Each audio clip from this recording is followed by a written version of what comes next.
Professor Kimani Njogu. I'm a writer as well as a scholar in the areas of language, literature, and media. I sit in the African Academy of Languages, which is an organ of the African Union, and we are committed to the promotion of African languages across the continent. Well, I mean, it's really important that we have this type of workshop and this type of conversation about our languages.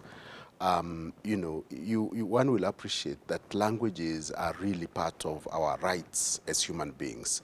It's through languages that we build relationships.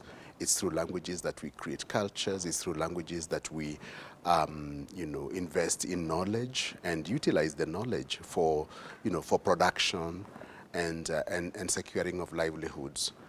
And unfortunately, in the case of Africa and in Kenya, African languages or Kenyan languages have not had sufficient attention. So this work draws attention to African languages and Kenyan languages specifically, not just as sites of creativity where people are able to create, you know, stories and experiences and so forth, but also as an opportunity to develop the languages and and their vocabulary, so that we are able to speak about technology, about agriculture, about our daily interactions, you know, and so on, in our languages, and also really that we are able to transfer knowledge, especially indigenous knowledge, from the older generation to the younger generation. So there are multiple, you know, benefits of this type of, you know, collective work of creating together, reflecting together, thinking about the facility of language that we have, because we have the facility of European languages, and which is all right. And then we have the facility of our national language, which is Kiswahili, and that is all right. But we also have the facility of, in my estimation, over 60, you know, Kenyan languages, which we need to pay attention to, because they are carriers of knowledge, they are carriers of creativity, they are carriers of our philosophies and so on, and our histories. So the workshop does provide this opportunity, and I must say that it's for me, it's been an amazing, you know, period really, thinking about these things, you know, systematically, and what we can do, not just to create stories about our communities and our experiences, but actually to translate those stories into other languages so that other people can benefit from reading, you know, what we have created. Well, I must say that I'm absolutely impressed by the participants, the writers that we've been working with over the last 2 days.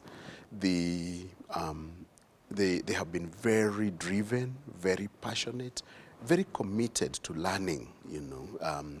And what is even more amazing is that they are meeting for the first time, and they are supporting each other. So you have, for example, someone who is writing in Ekegusi, supporting someone who is writing in Kiduruma, or supporting someone who is writing in Somali, you know.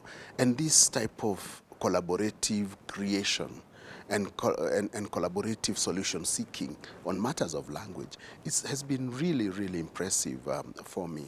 And what has also impressed me is the eagerness to learn and to self-correct, you know. And at a time when people think that the only languages that matter are European languages, seeing these young people, you know, really inspired and reflecting about their languages and realizing that maybe they can tap on the resources of their parents and their neighbors and their uncles, and they can use technology, you know, WhatsApp spaces, Facebook, and so on, to enrich their knowledge of the language, whether at the level of creativity or the level of translation, has been absolutely inspiring for me.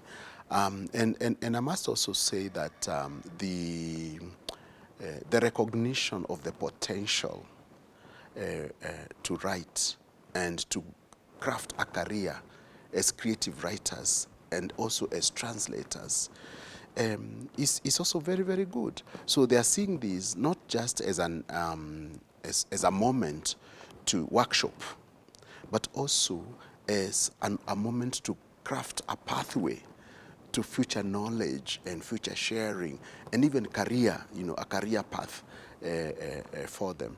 And then finally, the fact that they are drawn from different demographies. So we have someone who is a senior, in terms of age, who has not written a short story before and is venturing in. And then we have, people in their 20s who are also venturing into this.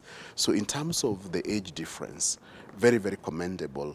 And that age difference gets suppressed during the workshop. It's not visible because they are really interacting, or they have been interacting very, very well.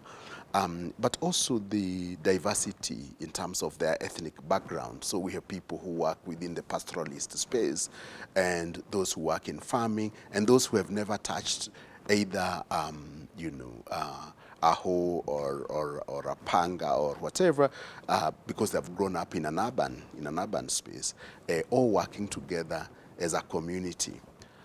So that has really, really been good. And also the celebration for me, of Sheng as the language of the youth, and the possibility that it offers for creativity, especially at the level of dialogue, is also quite impressive. So I must say that for me, it's been a fantastic set of days. A great learning opportunity for me. I mean, I have taught, these things, but every time I interact with young people, I learn so much. So even I personally have been learning alongside the writers. So it's been very, very, very enriching for me. Yeah.